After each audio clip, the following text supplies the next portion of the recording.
Bom dia, moçada! Aqui quem vos fala é o professor Eugênio Bastos, canal Geogênio, democratizando o ensino da geografia. Moçada, vamos fortalecer o canal, se inscrevam no canal, dê aquele like, compartilhe o vídeo e ajude o professor Eugênio Bastos a democratizar o ensino da geografia. Moçada, no nosso encontro de hoje, eu irei falar sobre os Estados Unidos da América, o imperialismo em risco. Então, um tema que está sendo debatido por especialistas em geopolítica, não só brasileiros, como também de vários países do mundo, que chegam a debater a eminente decadência da superpotência ou hiperpotência econômica e militar, os Estados Unidos da América. Espero que vocês gostem do nosso encontro. Havendo qualquer dúvida, deixe a sua pergunta na parte dos comentários, que eu terei o máximo prazer de respondê-la. Então, nada melhor do que mostrar essa imagem, uma charge que tem por aqui, representando, né, a bandeira dos Estados Unidos com as tiras que entrelaçam o globo terrestre, mostrando o domínio do Império Norte-Americano, não vou dizer sobre todo o planeta, mas sobre parte da Terra. Então, lembrando que muitos países são dependentes economicamente dos Estados Unidos e que, por ser a maior potência militar do planeta, os Estados Unidos também desempenha um papel de significativa relevância no contexto geopolítico internacional.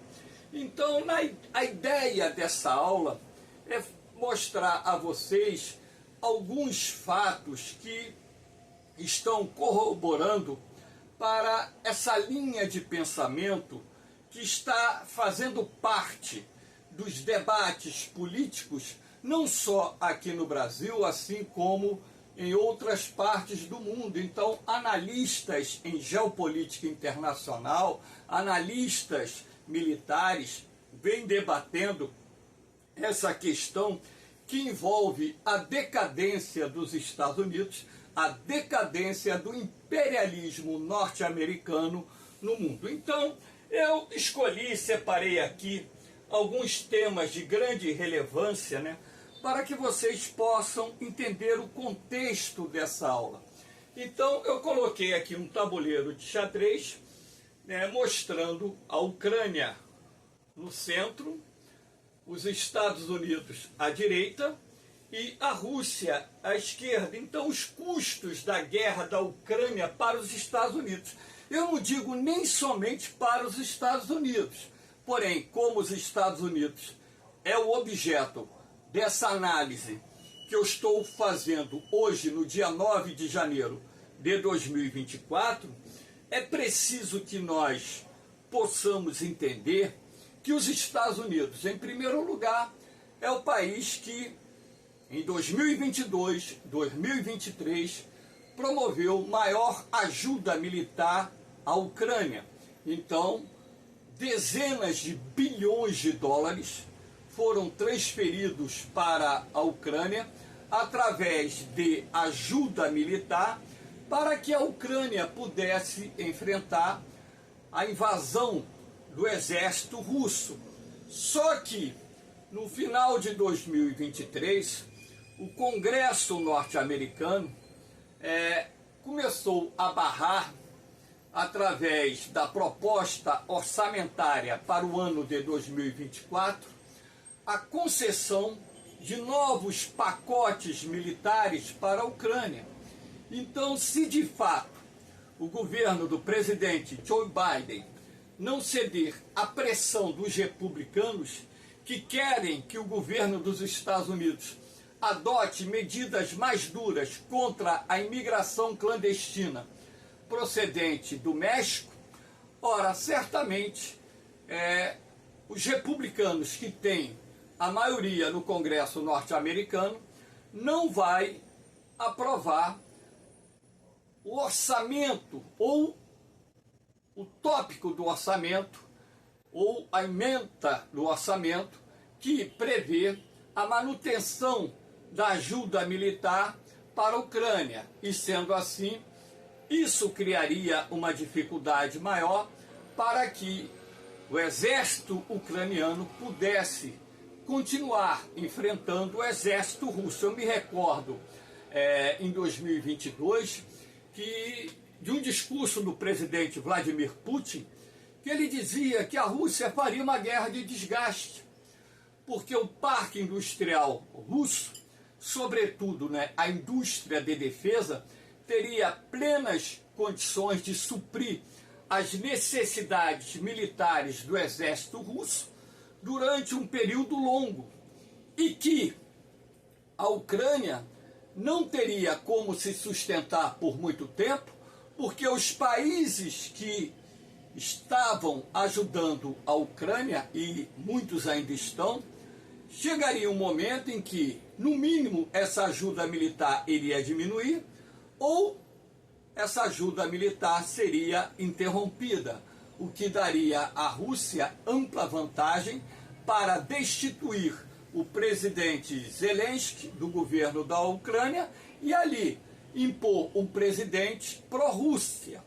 Então, na verdade, o que eu estou percebendo particularmente é que o Vladimir Putin, de certa forma, ele estava correto, porque muitos países que estavam ajudando militarmente a Ucrânia estão reduzindo os pacotes de ajuda militar, e isso vai criar dificuldades para que o exército ucraniano consiga deter o poder bélico do exército russo, que a gente tem que considerar que a Rússia é a segunda maior potência militar do mundo e que só não ganhou essa guerra num curto espaço de tempo porque os Estados Unidos e seus aliados promoveram uma grande ajuda militar à Ucrânia. Então, um outro aspecto que a gente tem que levar em consideração dentro desse contexto é que a indústria bélica norte-americana, em determinados segmentos,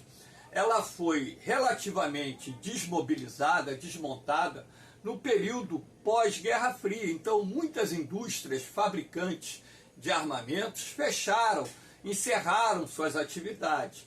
Então, agora, em função da guerra da Ucrânia, de 2022 para cá, com as encomendas feitas pelo governo norte-americano, o parque industrial norte-americano, em determinados segmentos, registrou um crescimento em função das encomendas feitas pelo governo norte-americano, não só para repor os estoques de armamentos que estavam sendo transferidos para a Ucrânia, estoques dos Estados Unidos e estoques da OTAN, assim como dar suporte à guerra travada entre a Ucrânia e a Rússia. Então, eu acho que daqui para frente a Ucrânia poderá ter maiores dificuldades de receber um montante de ajuda militar compatível com as suas necessidades para poder enfrentar a agressão do exército russo. Ainda mais porque esse ano de 2024 nós teremos eleições presidenciais nos Estados Unidos e a possibilidade do Donald Trump vencer essas eleições é real, e a gente sabe que o Donald Trump tem uma relativa relação com Vladimir Putin. Então, uma vitória do Donald Trump seria um duro golpe para as pretensões do governo da Ucrânia em enfrentar os russos e expulsar o exército russo do território ucraniano. Aqui nós temos um outro elemento importante, que a eminente guerra entre Estados Unidos e Irã, o eminente conflito entre Estados Unidos e Irã, vem ganhando cada vez mais força dentro do cenário geopolítico do Oriente Médio. Até mesmo porque nós temos uma guerra em curso, travada entre Israel, Hamas, Jihad Islâmica e podemos assim dizer também o Hezbollah. Nós temos ações militares de Israel contra a Síria, nós temos ações militares de Israel contra interesses militares do Irã dentro do território sírio. Do outro lado, nós temos o Irã como principal fornecedor de arma para o Hamas, para a Jihad Islâmica, para o Hezbollah, para a Síria. A Síria ela recebe muitas armas da Rússia, também do Irã, e de certa forma os Estados Unidos também está tendo que agir em razão, né, dos ataques feitos pelos Houthis, que é um grupo extremista pró-iraniano, no estreito que liga o Golfo de Aden ao Mar Vermelho e Bab el-Mandeb, e dessa forma os Estados Unidos também têm destruído drones, mísseis que estão sendo lançados pelos Houthis contra navios mercantes que estejam trafegando ou navegando, no Mar Vermelho, no Golfo de Aden e nessa passagem que a gente chama de Estreito de Bab el-Mandeb. E há uma possibilidade eminente de guerra, até mesmo porque rebeldes iraquianos apoiados pelo Irã têm atacado bases dos Estados Unidos no Iraque e na Síria. Os Estados Unidos têm feito retaliações, então as tensões estão aumentando ali na região do Oriente Médio.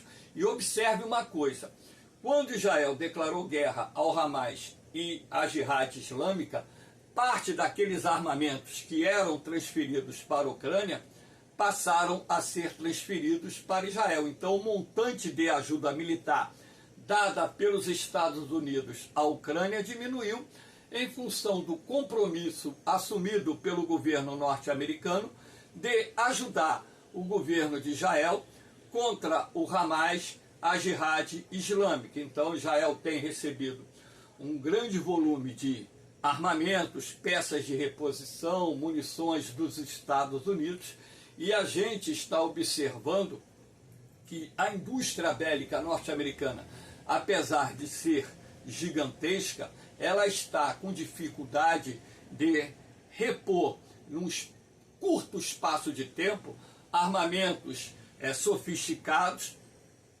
e dessa forma isso pode gerar, vamos dizer assim, um estrangulamento na cadeia de fornecimento de armas e munições para países aliados que, nesse exato momento, estão travando guerras no cenário internacional.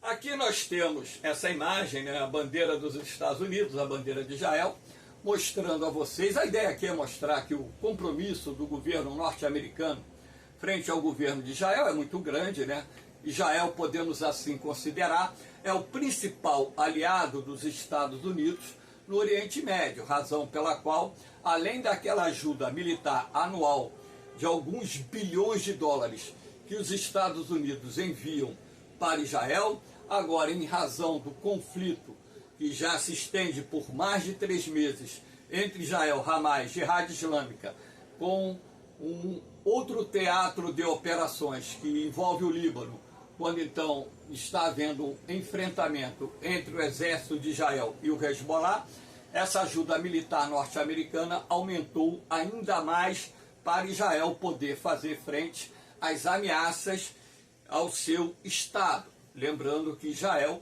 possui inúmeros inimigos no Oriente Médio e que os Estados Unidos constituem o principal aliado de Israel na região. Eu estou mostrando aqui a vocês uma sequência de ações diretas e indiretas do governo norte-americano para tentar apoiar seus aliados na Europa, na Ásia, e nós vamos ver que essa questão também envolve outros teatros que são considerados pelo governo norte-americano de grande importância estratégica para os Estados Unidos. Aqui nós temos o aumento das tensões na Península Coreana. Então, nos últimos dias, a Coreia do Norte começou a disparar tiros de canhão, no mar territorial. Aí, alguns tiros de canhão da Coreia do Norte estão atingindo áreas próximas a ilhas sul-coreanas.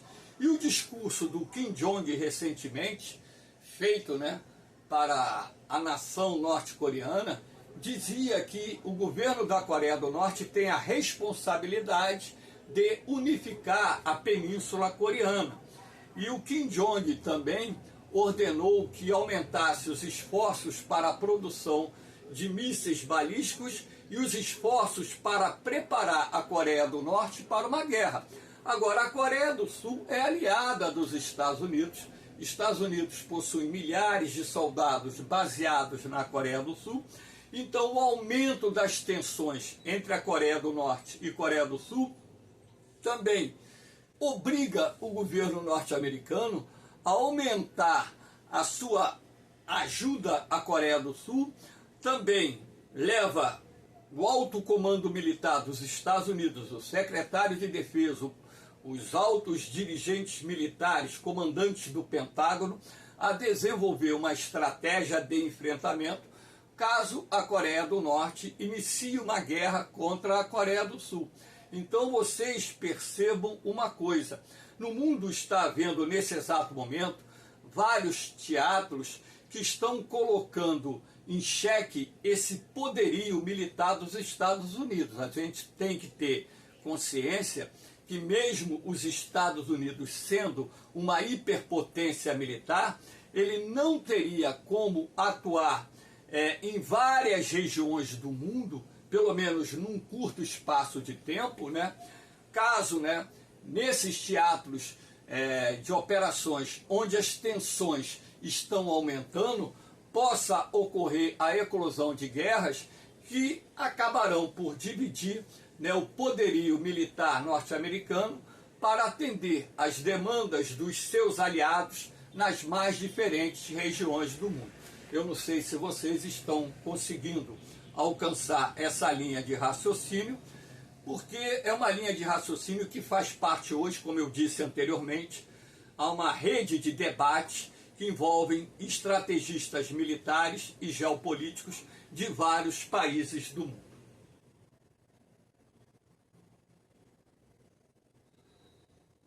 Aqui nós temos o apoio militar dos Estados Unidos a Taiwan. Lembrando que Taiwan é um arquipélago que possui um governo independente da China, apesar do território ser território chinês. Agora, o que acontece é que o governo do presidente Xi Jinping tem reiterado inúmeras vezes que está chegando a hora de reunificar a China, ou seja, reunificar Taiwan ao território chinês. Os chineses de Taiwan, eles até aceitam o processo de reunificação, desde que o governo de Pequim se comprometa a adotar um regime democrático, o pluripartidarismo, que é o grande empecilho para a reunificação de Taiwan à China. O governo chinês tem reiterado várias vezes que Taiwan é uma província rebelde e que qualquer declaração de dependência feita pelo governo de Taipei será considerado pelo governo chinês uma declaração de guerra. Então, o governo da China tem aumentado suas manobras militares como um preparativo para uma eminente invasão do território de Taiwan, e os Estados Unidos e o próprio governo de Taipei, de Taiwan, têm aumentado os esforços para melhorar os sistemas de defesa existentes no país, lembrando que Taiwan tem até um poder bélico considerável para o tamanho do país. Mas nós estamos falando da China, que é a terceira maior potência militar, em alguns segmentos, a segunda maior potência militar do planeta, com um exército gigantesco, com a maior marinha de guerra do mundo. com uma força aérea que hoje também é composta por modernos aviões, um país que desenvolveu a tecnologia de mísseis hipersônicos, mísseis balísticos. Então, numa eventual guerra entre a China e Taiwan, o problema maior dos chineses seria o desembarque, mas eu acredito que caso essa guerra venha a ocorrer, primeiro a China fará a guerra de desgaste, que são pesados ataques aéreos e com mísseis à infraestrutura militar de Taiwan, para fragilizar as defesas de Taiwan, para posteriormente promover um desembarque na ilha. Claro que essa guerra teria um custo enorme para a China, teria um custo enorme para Taiwan, não só em materiais financeiros, mas também em vidas humanas, e os Estados Unidos, que tem acordo com a República de Taiwan de promover a venda de armas, a defesa de Taiwan contra as ameaças da China. Então, mais um teatro de operação que exige dos Estados Unidos, né, ajuda militar, apoio militar, e como nesse exato momento, em várias partes do mundo, existem focos de tensões que, direta ou indiretamente, vão de encontro aos interesses norte-americanos, ora, os Estados Unidos, com certeza, terá dificuldades para atender tamanha demanda caso guerras eclodam simultaneamente em diferentes regiões do mundo, envolvendo aliados que estão comprometidos através de acordos com os Estados Unidos de defesa mútua. Então, na verdade, temos aí uma celeuma, né, uma preocupação muito grande, envolvendo essa questão também dos interesses norte-americanos mundo afora e as zonas de tensões que nesse exato momento estão aumentando o risco de uma guerra generalizada, uma terceira guerra mundial, cujo resultado a gente sabe qual é. Será catastrófico para a humanidade. Aqui nós temos uma outra área de tensão que envolve interesses norte-americanos, que é o Mar do Sul da China. O governo da China há muito tempo, né, há mais de 30 anos, vem construindo ilhas artificiais. Essas ilhas artificiais têm portos, inclusive bases navais com navios de guerra da China, bases aéreas onde ficam posicionados caças chineses. Isto porque a China alega historicamente o direito sobre o Mar do Sul da China, o que é contestado por vários países, né? Filipinas, Brunei, Malaísia, Vietnã. E por aqui nós temos uma rota comercial de grande importância. Por aí passa boa parte do comércio internacional, que é feito via marítima, e os Estados Unidos têm reiterado, né, a sua posição de manter o Mar da China, ou Mar do Sul da China, aberto à navegação internacional, custe o que custar. Inclusive, há mais de 20 anos que os americanos, ao remoldurarem a doutrina militar do país, passaram a dar maior atenção para o Pacífico, mediante, claro, o crescimento do poder bélico da China e o que isso representa para os interesses dos Estados Unidos na região. Olha, mais um teatro em que o poder bélico norte-americano está sendo colocado em xeque. Aqui nós temos, né, uma zona vital para os Estados Unidos, que é o Oriente Médio, a principal região produtora de petróleo do mundo. Aproximadamente 50% das reservas internacionais de petróleo do mundo estão no Oriente Médio, e o que nós observamos nos últimos anos foi o crescimento da influência da China nessa região. Então, na medida em que a influência da China aumenta no Oriente Médio, a influência norte-americana diminui.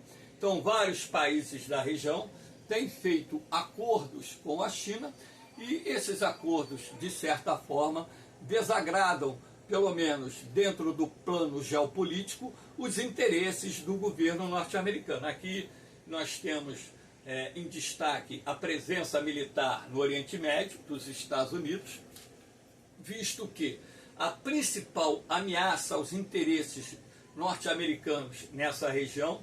Eu não falo nem tanto o crescimento da influência chinesa na área, porque é um espectro mais econômico, mas sim o fato do Irã estar se transformando numa potência regional de grande magnitude, e o Irã tem, vamos dizer, aumentado de forma significativa os seus investimentos na área militar. O Irã tem financiado os Houthis no Iêmen, que é um país localizado aqui do lado de Omã e do lado da Arábia Saudita.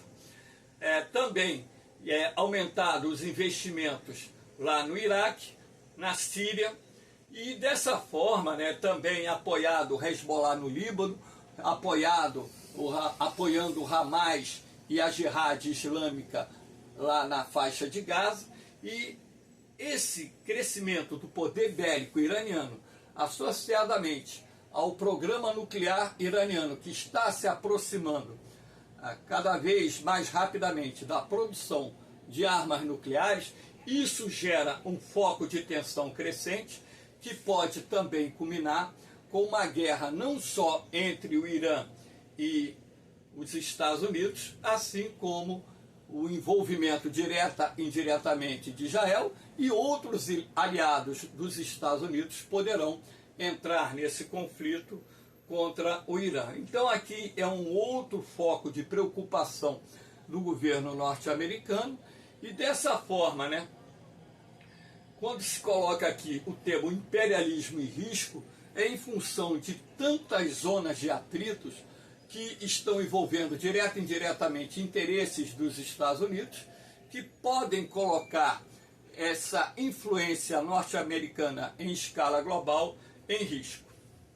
Aqui nós temos, para que vocês possam ver, o aumento da influência da China, que é hoje a potência que mais rivaliza com os Estados Unidos no mundo. Aqui nós temos a China, uma imagem muito bem montada, muito bonita. E aqui nós temos a influência da China no ano 2000, repare. E aqui a influência da China no mundo no ano 2020. Repare como a influência da China cresceu de uma forma expressiva num período de 20 anos. Quando a gente fala em influência da China, nós estamos falando, em sua maior parte, dos investimentos chineses nesses países todos que estão aqui assinalados em vermelho.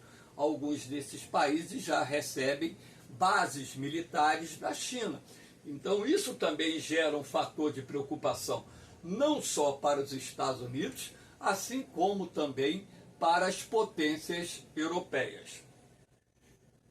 Aqui eu vou mostrar a vocês um dado importante, a evolução da dívida pública dos Estados Unidos. Então, em 2023, no governo do Joe Biden, a dívida pública dos Estados Unidos, olha que ainda não havia sido fechado quando esse dado foi publicado, Essa aula está sendo gravada no dia 9 de janeiro, então nesse momento a dívida pública dos Estados Unidos já estava chegando a 33 trilhões de dólares.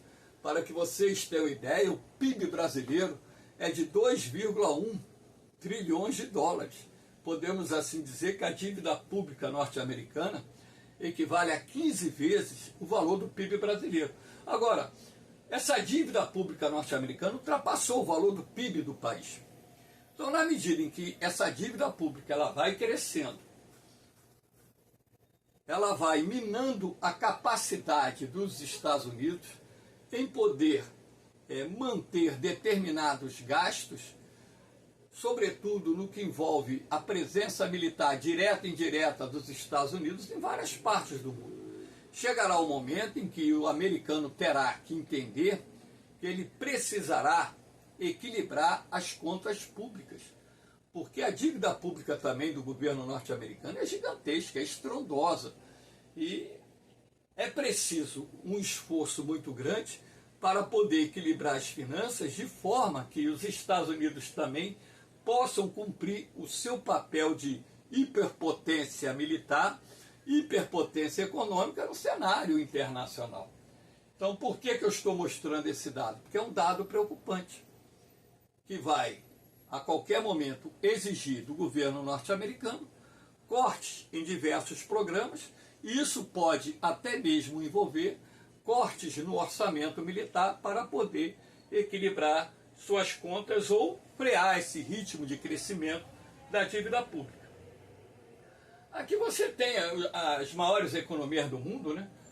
Dados do FMI que foram publicados agora, no final de 2023, Estados Unidos com 27 trilhões de dólares, repare, a dívida chegando a 33 e o PIB 27, ou seja, a dívida pública dos Estados Unidos já é superior ao produto interno bruto do país.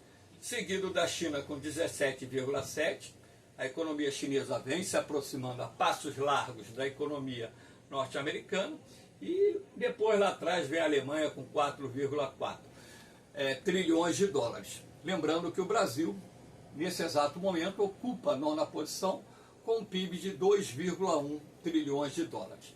Então, moçada, dentro desse contexto, eu procurei mostrar a vocês o seguinte: alguns teatros, algumas regiões do mundo que são de interesse direto e indireto do governo norte-americano, onde exige atenção política, econômica e até mesmo militar dos Estados Unidos, e a dificuldade que o governo dos Estados Unidos teria caso, nesse exato momento ou nos próximos meses, várias guerras eclodissem envolvendo teatros de interesses norte-americanos.